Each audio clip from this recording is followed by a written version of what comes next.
अजितदादांवर अंत्यसंस्कारही झाले नव्हते तोपर्यंतच विलिनीकरणाची चर्चा कोणी सुरू केली यावर बरंच काही बोलता येईल, पण मला त्यात जायचं नाही ही प्रतिक्रिया होती राष्ट्रवादीचे प्रदेशाध्यक्ष सुनील तटकरे यांची। देवेंद्र फडणवीसांना जेव्हा शरद पवारांच्या दाव्यांवर प्रश्न विचारला गेला तेव्हा ते म्हणाले की यात मला बरंच काही बोलता येईल, पण आता राजकारण करत बसायचं नाही। एकीकडे शरद पवार म्हणतात की विलिनीकरणाच्या चर्चेत मी नव्हतो, पण जयंत पाटील आणि अजितदादा यांच्यात बरीच चर्चा झालेली होती आणि त्यात आता खंड पडेल असं दिसतंय। हे बोलताना पवार अजूनही एक गोष्ट बोलून गेले की विलिनीकरण हा एक स्वतंत्र विषय आहे, मात्र आम्हाला भाजप नकोय आणि भाजपशी आमचा कसलाही संबंध नाही। पवारांच्या विलिनीकरणाच्या लॉजिकवर सगळेच गोंधळून यासाठी गेलेत की पवारांना भाजप नकोय तर मग विलिनीकरण केल्यानंतर अजितदादा खरंच एनडीएतून बाहेर पडणार होते का?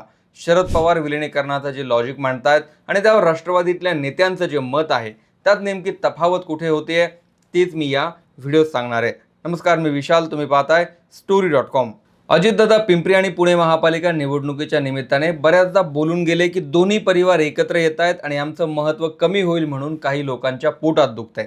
दादांचं जे वारंवार सांगणं होतं ते म्हणजे दोन्ही परिवार एकत्र येणं। शरद पवारांना या वयात एकटं सोडण्याची इच्छा नाही आणि सगळं विसरून कुटुंब म्हणून एकत्र येण्यासाठी अजितदादा स्वतः उत्साही होते, पण पवारांची राष्ट्रवादी अधिकृत राष्ट्रवादीत विलीन होते असं दादा म्हणाल्याची नोंद कुठेही नाही। जयंत पाटील यांच्या मते एकत्र येण्याबाबतीत बऱ्याच बैठका झाल्या होत्या आणि पुढच्या काही दिवसात एकत्र येत असल्याची अधिकृत घोषणाही होणार होती। शरद पवार याच गोष्टींचा दाखला देत म्हणाले की या चर्चा सुरू होत्या आणि घोषणा करण्यासाठी झेडपी निवडणुकांनंतर 12 तारीखही ठरली होती, मात्र पवारांचं म्हणणं असं आलं की भाजपसोबत आम्ही जाणार नाही। अजितदादांचा पक्ष एनडीएत सत्तेत असून तो महत्त्वाचा पक्ष आहे। पवारांच्या दाव्याने हा संभ्रम तयार केला की अजितदादा एकत्र आल्यावर एनडीएतून बाहेर पडणार होते का? सुनील तटकरे यांचंही हेच म्हणणं आहे की पवार गटाने कृषी प्रदर्शनासाठी अजितदादा गेले आणि अनौपचारिक गप्पा मारत असतानाचा व्हिडिओ दाखवून संभ्रम तयार केला। जर अजितदादा विलिनीकरण करणार होते तर मग तुम्ही भाजपसोबतच येत होता तसा त्याचा अर्थ होतो। जसं यूपीए म्हणजे काँग्रेस तसं एनडीए म्हणजे भाजप आहे। अजितदादा एनडीए सोडण्याच्या कधीही मताचे नव्हते आणि तशी कधी चर्चाही झाली नव्हती। हा फक्त संभ्रम तयार करण्याचा एक प्रयत्न आहे आणि येणारी वेळच याला उत्तर देईल। शरद पवार जे म्हणाले त्यावर फडणवीसांना जेव्हा विचारण्यात आलं तेव्हा फडणवीस म्हणाले की दादांचं निधन झालं त्याच्या एक दिवस आधी आम्ही तासभर गप्पा मारत बसलो होतो।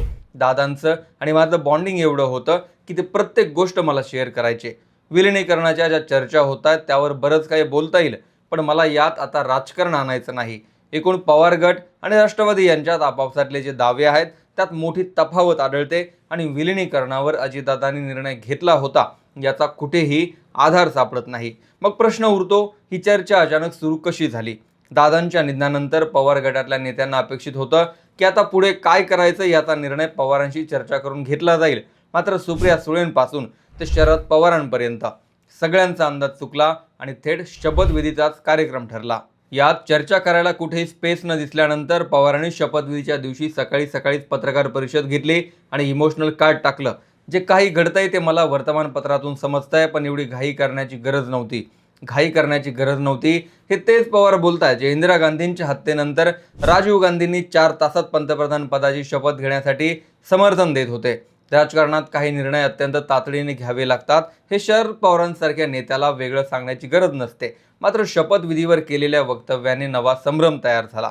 मात्र सुनेत्रा पवारांनी जो निर्णय घेतला आणि जे धाडस दाखवलं त्याबद्दल त्यांचं कौतुक करणाराही एक गट होता, त्यामुळे पवारांनी जो संभ्रम केला त्याचा म्हणावा असा परिणाम जाणवला नाही। पवारांना पत्रकार परिषदेत नरेश अरोरा हे सुनेत्रा पवारांना मुंबईत घेऊन जाण्यासाठी आले होते असा प्रश्न विचारला गेला तेव्हा पवार असंही म्हणाले की ते महाशय कोण आहेत हे मला माहीत नाही। गेल्या 3 वर्षांपासून राष्ट्रवादीसाठी रणनीतिकार म्हणून जी कंपनी काम करते त्या कंपनीने पवार गटाला प्रत्येक ठिकाणी मात दिली आहे आणि त्या कंपनीचे मालक नरेश अरोरा आहेत। खरं तर अजितदादा कुटुंबाला एकत्र आणण्यासाठी प्रयत्न करत होते, मात्र पवार गटातल्या नेत्यांना सत्तेत सहभागी करून घेण्यासाठी राष्ट्रवादीतल्याच एका गटाचा विरोध होता। या विरोध करणाऱ्या गटामध्ये प्रफुल्ल पटेल, सुनील तटकरे या वरिष्ठांसह खुद्द पार्थ पवार असल्याचं सांगितलं जातं। सुप्रिया सुळे यांची कार्यपद्धती खटकणं, त्यात रोहित पवारांचं वाढतं वर्चस्व अशी कारणं यामागे सांगितली जातात।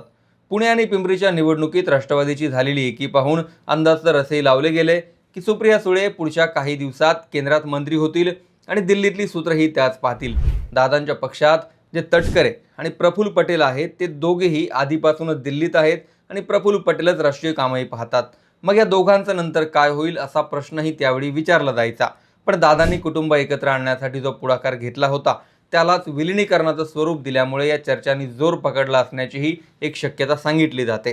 पवार गटातले आमदार सत्तेत सहभागी होण्यासाठी उत्सुक आहेत, तर राष्ट्रवादीतल्या नेत्यांना सत्तेत आता कुणीही वाटेकरी नकोय. यात पवारांनी शपथविधीची कल्पना नसल्याचं वक्तव्य करणं, सगळ्या घडामोडीपासून दूर राहणं या गोष्टी हे सांगतात की प्रफुल्ल पटेल आणि तटकरे यांनी पवारांचे सगळे अंदाज चुकवलेत आणि भाजपच्या मदतीने योग्य तो फासा टाकलाय.